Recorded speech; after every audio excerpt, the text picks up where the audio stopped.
Hello everyone, welcome back to button from the box. মাত্র কিছুক্ষণ আগে আবাহনী লিমিটেড ভার্সেস বসুন্ধরা কিংসের বাংলা ক্লাসিকও শেষ হয়ে গেল। আর এই বাংলা ক্লাসিকও কিন্তু আমার মতে আগের দুই তিনটা বাংলা ক্লাসিকো থেকে বেস্ট ছিল। কারণ কেন, আপনি যদি দেখেন আজকে আবাহনী লিমিটেড একটু ডিফেন্সিভ মাইন্ডসেট নিয়ে নামছে, প্লাস হচ্ছে বসুন্ধরা কিংসের যে তিনজন ব্রাজিলিয়ান ট্রাইও আছে এটাকে ওদেরকে আটকায় দেওয়ার জন্য আবাহনী লিমিটেড আজকে যে দুইজন সেন্টার ব্যাক পেয়ার খেলাইছে ওইখানে হচ্ছে দুইজনই আপনার ফরেনার ছিল।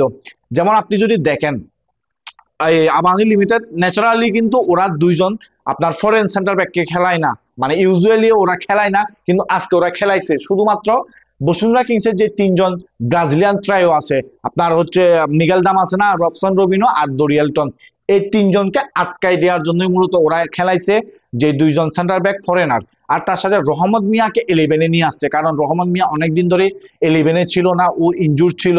তো ওই কারণে হচ্ছে আজকে রহমত মিয়াকেও নিয়ে আসা হয়েছে, যেহেতু বসুন্ধরা কিংসের বিপক্ষে কিংস এরানাতে ম্যাচ, বিগ ম্যাচ, ওই বিগ ম্যাচে পারফরমেন্স করার জন্য রহমত মিয়াকে 11-এ রাখা হয়েছে। আর আমার মতে রহমত মিয়া বেস্ট পারফরমেন্স করছে আজকে। আর তার সাথে হচ্ছে আবাহনী লিমিটেডের হৃদয়ের পারফরমেন্সটা আমার সেরা লাগছে আজকে। আর ওই যে একেবারে ম্যাচের শেষ মুহূর্তে ওই আচমকা একটা শট হৃদয়ের, মানে ফ্যান্টাস্টিক ছিল ওইটা।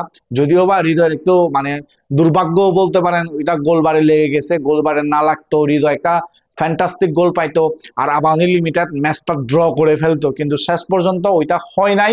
আর আপনি যদি অন্যদিকে আপনার বসুন্ধরা কিংসের দেখেন, বসুন্ধরা কিংসের আজকে মেন যে সেন্টার ব্যাক প্লেয়ার ওইটা ছিল না, তার সাথে হচ্ছে তবু বর্মনও নাই, তারিক কাজীও নাই। তো বুবুর বেগের পাশে কে খেলবে? ওইখানে হচ্ছে আপনার বিশ্বনাথ ঘোষকে খেলানো হয়েছে। আপনারা সবাই জানেন বিশ্বনাথ ঘোষ সেন্টার ব্যাগে তেমন একটা কমফোর্টেবল না, বা সেন্টার ব্যাগে ও যখন খেলে ওর পারফরমেন্স তেমন একটা ভালো থাকে না, যেটা ও রাইট ব্যাকে করে। তো এই কারণে আজকেও কিন্তু বিশ্বনাথ ঘোষের সেন্টার ব্যাক হিসেবে পারফরমেন্স তেমন একটা ভালো ছিল না, এভারেজ বলতে পারেন। আর আপনি অন্যদিকে যদি দেখেন মিডফিল্ডে কিন্তু আজকে জনিকে খেলাইছে বসুন্ধরা কিংস, জনির পারফরমেন্স আজকে খারাপ ছিল। তারপর হচ্ছে মোরসালিনকে আজকে গেম টাইম দেয় নাই অস্কার ব্রুজন। আর এই যে কয়েকটা রিজন বসুন্ধরা কিংসের, যেমন সেন্টার ব্যাক প্লেয়ার নাই, তার উপর হচ্ছে আনিসুর রহমান জিকো একেবারে ম্যাচের আর্লি মুহূর্তে ও ইনজুর্ড হয়ে মাঠ ছাড়ছে। এই কয়েকটা রিজনের কারণে মূলত আজকে আবাহনী লিমিটেডের উপর তেমন বেশি প্রেসার ক্রিয়েট করতে পারে নাই বসুন্ধরা কিংস। আর এই জিনিসগুলাই খুব সুন্দরভাবে কাজে লাগাইছে আবাহনী লিমিটেড। আর আপনি যদি ম্যাচে দেখেন, ম্যাচে শুরু থেকে আবাহনী লিমিটেড মোটামুটি ওরা মানে বল পজিশন রাখতেছিল, বল পজিশন রেখে অ্যাটাক করার চেষ্টা করতেছিল, কিন্তু ক্লিয়ার কাট চান্স তৈরি করতে পারতেছিল না। আর একেবারে ম্যাচের আর্লি মুহূর্তে 5 মিনিটের মধ্যে রাকিব হোসেন গোল করে ফেলে। আপনি বলতে পারেন যে রাকিব হোসেনের এই কয়েকটা ম্যাচ ফ্যান্টাস্টিক। এই সিজনে রাকিব দুর্দান্ত পারফরমেন্স করে গেছে এবং স্টিল এখনো পারফরমেন্স করতেছে।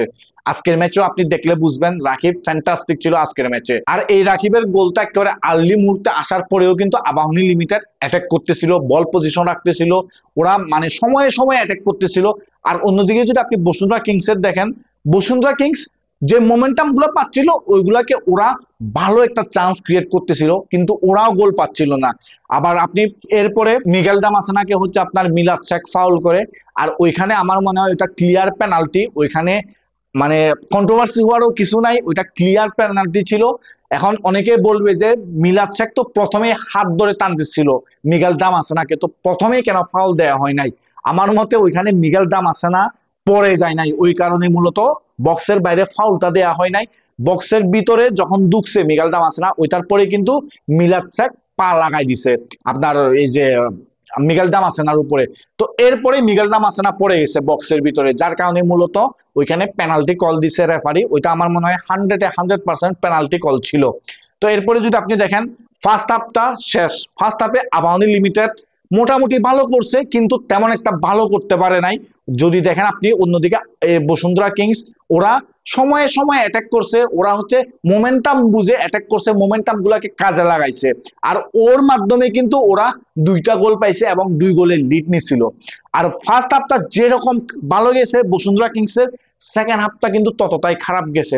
সেকেন্ড হাফে ওদের রেগুলার গোলকিপার আনিসুর রহমান জিকো নাই, তার উপরে হচ্ছে আবাহনী লিমিটেড একেবারে ম্যাচের আর্লি মুহূর্ত থেকেই ওরা অ্যাটাক করতেছিল, আর ওদের এক একটা অ্যাটাক কিন্তু খুবই ভয়ঙ্কর লাগতেছিল। আর আবাহনী লিমিটেড সেকেন্ড হাফ শুরু হওয়ার 6 মিনিটের মধ্যেই ওরা গোল পেয়ে জায়গা।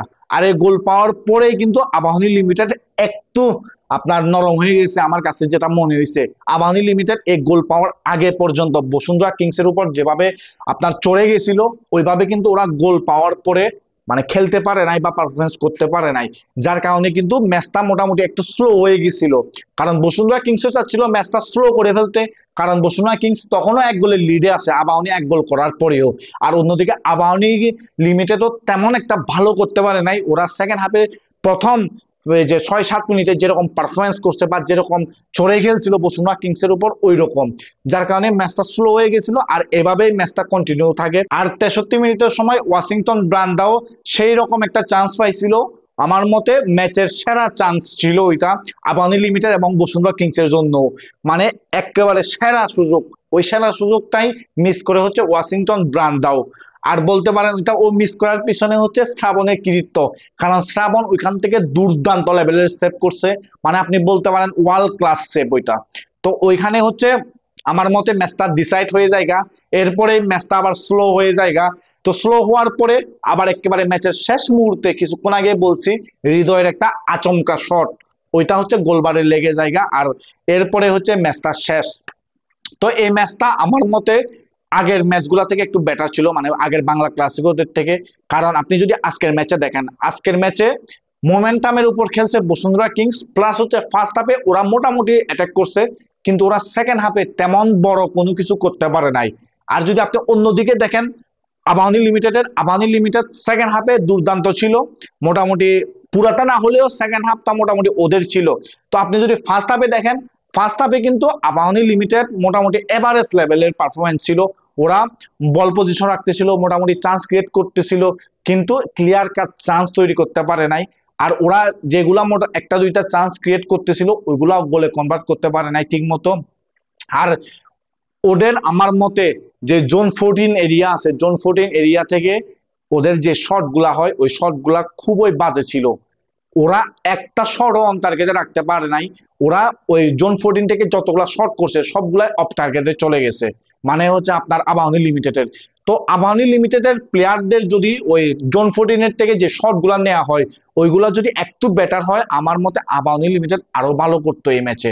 যেমন আপনি যদি দেখেন হৃদয়ের কিন্তু 2-3টা শট ছিল জোন 14 এরিয়া থেকে, কিন্তু হৃদয় একটাও অন টার্গেটে রাখতে পারে নাই। প্রত্যেকটা জোন 14 থেকে শট গুলায় ও হচ্ছে অফ টার্গেটে মেরে দিছে। তো এই যে কয়েকটা হচ্ছে অন টার্গেটে রাখতে পারতো জোন 14 থেকে শট গুলা, তাইলে আমার মনে হয় আবাহনী লিমিটেড এই ম্যাচে আরো ভালো করতে পারতো।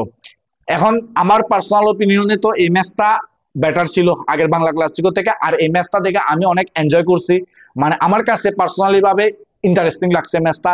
তো এই ম্যাচটা নিয়ে আপনাদের কি মতামত সেটা আপনারা অবশ্যই কমেন্ট বক্সে জানাবেন। আর দেখা হবে নেক্সট কোনো ভিডিওতে।